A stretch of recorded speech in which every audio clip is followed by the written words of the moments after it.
En RCR, Red de Comunicación Regional, Elecciones 2026. Iniciando nuestra secuencia Elecciones en RCR 2026. Hoy tenemos la gratísima visita de la doctora Susana Castañeda Oxo, ya no requiere mayor presentación.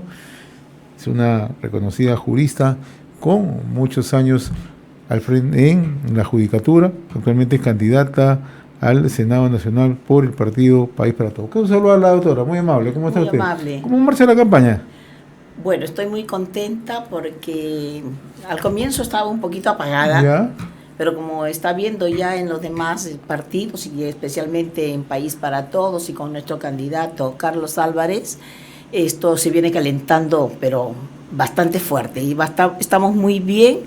El día de sábado y domingo estaremos regresando al norte, porque como usted recordará, nos fuimos a Tumbes y a Piura. Estuvimos muy contentos con las personas de la zona que tienen sus problemas, que se comunicaron con nosotros, recibieron el cariño y el apoyo solidario de parte de Carlos Álvarez, y ahora regresamos a la ciudad de la amistad y la tierra del Papa, nuestro querido Chiclayo. Estaremos sábado y domingo. Así es. Así que le van a recibir con los brazos abiertos, van a recibir sus paisanos. Además, el Chiclayo es la tierra de la amistad, así que... Es cierto. La gente muy buena, trabajadora, alegre, muy emprendedora y exigente. Y tiene un valor agregado, su gastronomía es la mejor que hay. Por supuesto, eso ya está comprobado. Vayamos a convertir ahora los temas de actualidad. Antes de pasar incluso a los temas de propuesta que usted tiene de llegar al Senado, me gustaría tocar algunos temas de actualidad, ¿no?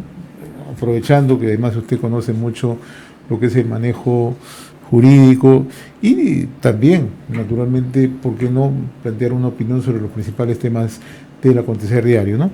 Hace unos días el Ministerio Público, doctora, inició una investigación preliminar contra el presidente José Gerí. Ayer el fiscal de la Nación interino, Tomás Galvez, anunció que él no va a pedir por ahora el levantamiento del secreto de la comunicación del presidente José Gerí. Explicó que se va a respetar, es la argumentación que él ha dado, la investidura presidencial y que medidas más invasivas solo se van a considerar cuando el mandatario deje el cargo. Esto a pesar que el propio presidente de la República lo había solicitado. Me gustaría conocer su opinión, por favor. Bien. A ver, usted sabe que con anterioridad se ha producido todo un debate a nivel constitucional acerca de que por qué delitos debía ser procesado el presidente de la República, con base en el artículo 117 de la Constitución, que solo establece 4 delitos. Por lo tanto, se había hecho ya, como digamos, una práctica que sí se llevaba a cabo investigaciones preliminares, pero estas investigaciones preliminares por otros delitos que no eran los contemplados en el artículo 117, en algunos casos venían siendo objeto de críticas porque consideraban que la fiscal de la Nación exageraba un poco en sus atribuciones. Entonces se produjo una sentencia del Tribunal Constitucional en la cual dice pues que respetando la alta investidura del presidente de la República podría ser investigado preliminarmente, pero estableciendo restricciones a esas investigaciones y las que quedaban en suspenso hasta cuando termine el cargo y pueda ser denunciado, ¿no? Y seguir el trámite parlamentario que corresponda. Entonces, bajo esa lógica, no se pueden llevar a cabo allanamientos, ¿no? Y solamente se recaba información, se le puede tomar una declaración en su oficina de un presidente o una presidenta del Perú, en este caso el señor Gerí, y luego ya cuando se produzca una vacancia o ya deje el cargo, continuarán estas diligencias, estas investigaciones. Al respecto, y usted recordará que el propio presidente Gerí ante la Comisión de Fiscalización dijo, cuando se le hace una pregunta por parte de la congresista Luque, él manifestó que si el fiscal de la Nación se lo pediría, él levantaría el secreto de las comunicaciones, autorizaría a que le levanten el secreto de las comunicaciones. Entonces ahora el señor fiscal de la Nación, que es el doctor Tomás Aladino Galvez, ha manifestado que no es conveniente hacerlo. Bueno, yo discrepo respetuosamente de su posición porque entiendo que es el propio investigado, aun cuando tenga la calidad del más alto cargo de la nación, el que está solicitando. Él está diciendo, si me lo piden, yo lo voy a hacer. Y creo que en ese tramo no entra la sentencia del Tribunal Constitucional, porque es la persona a voluntad que por su propia voluntad está pidiendo que se le levante el secreto de las comunicaciones, entiendo yo, porque no tiene nada que ocultar, ¿no? O quiere que se esclarezcan los casos. Y por lo tanto, si yo fuera fiscal de la Nación, sí hubiese dispuesto a solicitud de la persona investigada, ¿no? Aun cuando tenga un alto cargo, que se proceda al levantamiento del secreto de sus comunicaciones, porque se trata de derechos que son disponibles. Bueno, otra argumentación que ha dado el doctor Tomás Aladino Gálvez es que el Ministerio Público actúa bajo criterios de reserva y legalidad, textualmente lo cita, ¿no? Y que la Constitución impone límites cuando se trata de un presidente en ejercicio. El caso sigue en curso, pero bajo una estrategia no intrusiva, es lo que dice. Bueno, seguramente por lo que el Tribunal Constitucional manifestó ante lo que había pasado anteriormente, pero eso no quita la posibilidad de que si yo como investigado autorizo un medio de prueba, se me pueda ser recibido, porque por ejemplo un levantamiento del secreto de las comunicaciones es fundamental, ¿no? Por supuesto que no se va a perder, porque eso queda registrado, pero son registros históricos que hay que hacer cruce de llamadas, ¿me entienden? Es distinto a una interceptación telefónica en tiempo real, pero va a servir. Y mañana entonces la presentación del presidente será simplemente declarativa. Va a rendir su declaración sobre los hechos, entiendo que volverá a repetir lo que ha dicho ante la Comisión de Fiscalización del Parlamento, y seguiremos a la espera de si va a prosperar o no la moción de censura o la moción de vacancia, que sobre eso también se ha suscitado un debate a nivel constitucional. Nuestra invitada hoy es la doctora Susana Castañeda, su candidata al Senado Nacional por el partido País para Todos. Otro tema, hace unos días la Junta Nacional de Justicia otorgó un plazo a la presidenta del Poder Judicial, Janet Tello Gilardi, para que responda por una supuesta omisión en su declaración jurada. Ayer la doctora Tello ha sido bastante firme, ha dicho que los jueces no se rinden ante amenazas, ¿no?, imputaciones infundadas o agresiones. Usted ha estado en la judicatura, ha estado jueza suprema, ¿no? ¿Cómo interpreta esta posición que está asumiendo la doctora Janet Tello? A ver, conozco personalmente a la doctora Janet Tello, sé de su valía, de su entereza. Es la segunda mujer que llega a ser presidenta de la Corte Suprema, de reconocida solvencia moral y sobre todo que ha defendido siempre los derechos de los jueces en el marco de lo que es el respeto a la independencia y la autonomía del Poder Judicial. No sé qué parte de la omisión de su declaración jurada habría sido, pero entiendo que son temas administrativos que se pueden resolver fácilmente, pero si ha dado una respuesta de ese tipo es que de repente ella entiende que se le quiere coaccionar por alguna situación.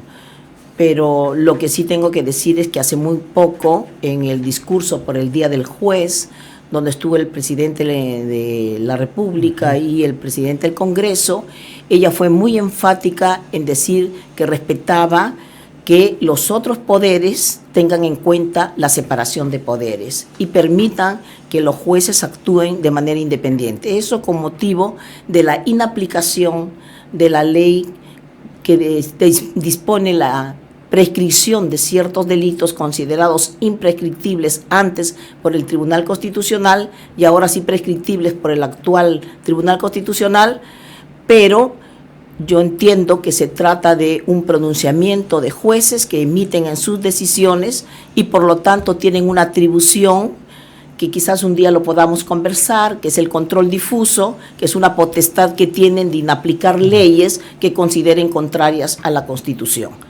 ¿En este caso se puede entender que hay una presión de parte de la Junta Nacional de Justicia? Como le dije, no conozco el tema de por qué motivo le han dicho que ha omitido su declaración jurada. Entiendo que si hay alguna omisión se regulariza, pero si hay una respuesta de ese tipo, entenderé que hay otra situación de por medio. Lo que sí hubo es, entiendo yo, y está haciéndose, es una amenaza por parte del actual presidente del Congreso respecto de los jueces que están inaplicando una ley que consideran contrarias a la Constitución y a la Convención Americana sobre Derechos Humanos. Es la posición que ha asumido Fernando Rospigliosi, se refiere. A él, al presidente del Congreso, ¿no? Y ha denunciado hace muy poco a una jueza, y nosotros desde este lado de su emisora queremos decir, yo como una ex jueza, de que el respeto a la separación de poderes y la independencia de los jueces es fundamental en un Estado democrático de derecho, como se precia Perú de serlo. Vayamos a otro tema, doctora. ¿Usted ha cuestionado la desproporción de las penas existentes en el sistema penal, ya que considera que los delitos que son cometidos por altos funcionarios contra la administración pública generan sobre todo un daño colectivo, mucho mayor que los delitos que son de característica común, ¿no? Por lo que las sanciones deberían ser mucho más severas, proporcionales al perjuicio social causado y acompañadas de reparaciones civiles. ¿De qué manera se puede plantear una normatividad como la que usted está? Reiterando lo que ya dije en la sesión anterior que tuvimos la oportunidad de conversar, yo estimo que muchos delitos contra la administración pública no tienen la entidad de la pena como la tienen delitos comunes. Y por eso es que usted va a ver que en varios casos de delitos de peculado cometidos por alcaldes que se apropian de dinero del Estado para sí o para terceros, ¿no? Terminan simplemente con una pena con el carácter de suspendida, no efectiva, ¿no? Les dan 4 años por 3, ¿no? De ejecución de la pena. O eso impide también en algunos casos que se dicte incluso una prisión preventiva. Entonces yo hacía una comparación frente al robo de un teléfono por 2 personas de 22 años respecto de una persona mayor, le podían poner como mínimo 12, y respecto de las otras personas, que no es el robo de un teléfono, sino es la apropiación de cerca de 2 millones, 3 millones de personas, la pena iba a ir de 4. Entonces ahí había una diferencia notoria en el tratamiento en cuanto a la pena. Y claro, lo importante es que las personas que lleguen a servir a la nación piensen que ese es su servicio, que ese va a ser su accionar, y no que va a estar poniéndose de acuerdo con personas, con los terceros, para defraudar a los intereses del Estado. ¿Y esto alcanzaría a altos cargos de la nación? Especialmente estos casos de delitos contra la administración pública comprende a los alcaldes, a los gobernadores y a los altos cargos de la nación. ¿Nos estamos refiriendo a qué? ¿A fiscales supremos, jueces supremos? Fiscales supremos, jueces supremos, congresistas de la nación, los miembros de la Junta Nacional de Justicia, sí, que ellos tienen prerrogativas procesales llamado juicio político o antejuicio político. Usted ha trabajado bastante el tema de la lucha contra la corrupción cuando estaba en la judicatura, en el Poder Judicial. ¿Cómo establecer mecanismos para controlar, o por lo menos para poder establecer una mayor transparencia en la administración del Estado? Fíjese, se supone que en todas las instituciones del Estado existen unos órganos de control interno. Claro, la famosa SOS. Pero en realidad muchas veces no cumplen con su función, porque su función es para hacer oficinas de control interno. Así es. En segundo lugar, cuando se llevan a cabo los contratos con las entidades de los terceros para hacer obras, existen los portales, ¿no? Donde se tiene que colocar toda la información. Pero, ¿qué pasa? Que muchos de los requisitos ya vienen preestablecidos para otorgar la buena pro a determinadas instituciones, a determinadas empresas. Y los otros que participan, si no se ponen de acuerdo con los otros dos, son los que vienen a denunciar. Y hay que entender que siempre estos delitos son delitos de encuentro, los delitos que se cometen debajo de la mesa, y por lo tanto se pueden llegar a hacer muchos arreglos y la población no la llega a conocer, si es cuando no se cae un puente, no se cae un colegio, etcétera. Hace poco hemos estado en Tumbes y nos contaron de un hospital que se cayó una vez, lo volvieron a convocar para que se haga la obra y se ha vuelto a caer por segunda vez. Entonces, eso no puede pasar, ¿no? O como iba pasando antes con el Club de la Construcción, que como son 3 los postores, se ponían de acuerdo. Hoy ganó en esta oportunidad, la segunda gana el intermedio y la tercera gana el último. Entonces nadie se iba a denunciar. Mira, interesante lo que usted toca. Usted toca el Club de la Construcción y hoy nos encontramos con que un grupo de malos empresarios de nacionalidad china también están inmersos en una serie de hechos que son, de una u otra manera, en estos momentos pasibles de investigación. Pero, ¿cómo ponerle control cuando incluso, en este caso último, el propio presidente interfiere por esos temas? Y usted imagínese, pues, o sea, cómo llegar a transparentar este tipo de contratos si de por medio están las manos más altas dirigiéndolas, digitalizándolas. Es más, se conocen casos de algunos funcionarios que llegan a las entidades del Estado y se traen todo su personal. Claro. ¿No? Y lamentablemente ese es el personal que va a trabajar para ese grupo, ¿no?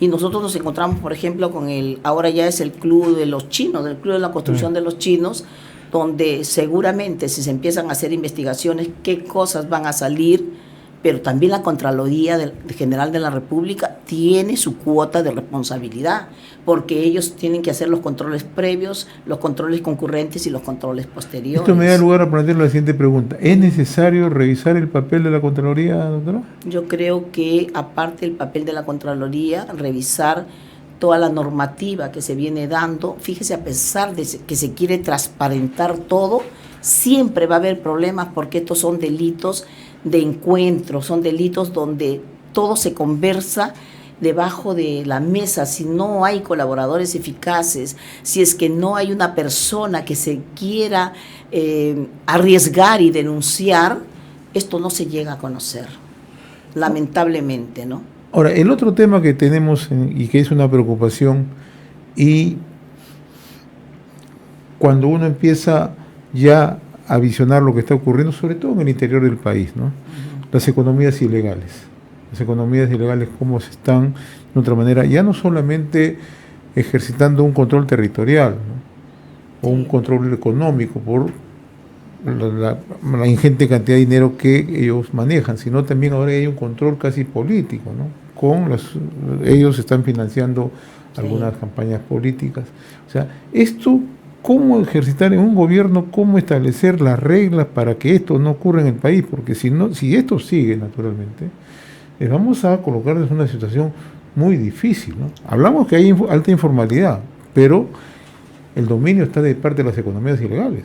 Claro, y que mueven grandes cantidades de dinero, porque eso proviene del lavado ilegal del oro, de la tala de la madera, así es. Poniendo en peligro el medio ambiente de las comunidades nativas, de las comunidades campesinas, ¿no? Y lamentablemente tratando de formalizar economías ilegales, ¿no? Que lamentablemente, si ingresan a las altas esferas del poder, llegará a ser una bomba de tiempo a futuro, ¿no es cierto?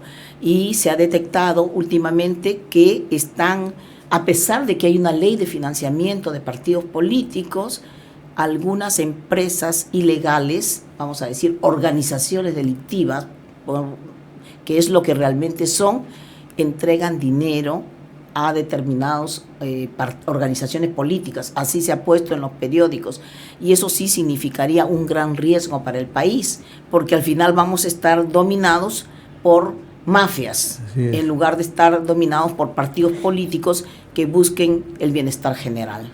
Nuestra invitada esta tarde es la doctora Susana Castañeda Oxo, candidata al Senado Nacional por el partido País para Todos. ¿Qué otra propuesta está usted proponiendo en su candidatura al Senado? A ver, nosotros, en mi caso, de llegar al Senado, como una propuesta que considero que se tiene que afianzar bien, es que cuando los miembros del Congreso, ¿no?, de la Cámara de Diputados, nos presenten un proyecto de ley, ¿no?, nosotros tenemos que aprobarlo, modificarlo o desestimarlo. Creo que solamente luego de un debate alturado deberán pasar aquellos proyectos de ley que realmente merezcan la pena hacerlo, porque van a significar algo bueno para el país, para los sectores que realmente lo requieran: construcción de hospitales, construcción de puentes, colegios, los servicios que el Estado debe brindar a la colectividad. En segundo lugar, también considero que, como va a ser, las acusaciones se van a plantear ante la Cámara del Senado, debemos nosotros estudiar bien los casos, ¿no? Y no permitir que verdaderos delitos no pasen para ser investigados al Poder Judicial, ¿no? Sino que, como ha sido costumbre, se han quedado simplemente con una sanción de suspensión en el sueldo de 4 meses. Por ejemplo, ¿cuántos congresistas implicados en los casos de los mochasueldos? Sí. Que a pesar de que ese es un delito, porque se está quedando con el dinero de un trabajador, entonces lo que hacen es simplemente suspenderlos como una sanción política. ¿Cómo romper ese espíritu de cuerpo? Ese espíritu de cuerpo, por 4 meses y tal. ¿Cómo romperlo? El ejercicio de la ciudadanía debe ser constante y no permitir que ocurran estas cosas. Y sobre todo hay que dar un voto consciente en esta oportunidad. Si eso ha pasado con estas personas y cerca de 88 congresistas pretenden ser reelegidos, pues tener en consideración lo que ha pasado en nuestro país y no renovar ese voto de confianza en las urnas. Doctora Susana Castañeda Oxus, siempre es un gusto conversar con usted, yo le agradezco. Y todavía falta un tramo para la campaña y seguramente vamos a ir conversando. El tema es largo, tenemos muchas cosas que hacer para el país. Este es un aspecto solamente, ¿no? Porque hay otros muchos más importantes, como los temas de seguridad ciudadana que afectan tanto al país, los problemas de violencia. ¿Qué plantea, por ejemplo, el país para todo el tema de seguridad ciudadana? Mire, una de las propuestas que se está haciendo es la construcción de megas cárceles. Sí. Y también utilizar la inteligencia artificial, y también de mi parte debería crearse un cuerpo de élite policial con los mejores elementos, porque hay que descartar todo aquel mal elemento que permita que estas organizaciones delictivas continúen operando en el país. Estas extorsiones son casi a diario, ¿no? Estamos viendo de que, a pesar de que estamos en estado de emergencia, en La Libertad y acá en Lima, ahí se van, creo, a propósito, a utilizar incluso instrumentos explosivos, como si se tratara de un terrorismo, para amedrentar a la población. Creo que es momento ya de adoptar otro tipo de medidas, pero tiene que ser siempre con inteligencia, la labor preventiva que se debe realizar.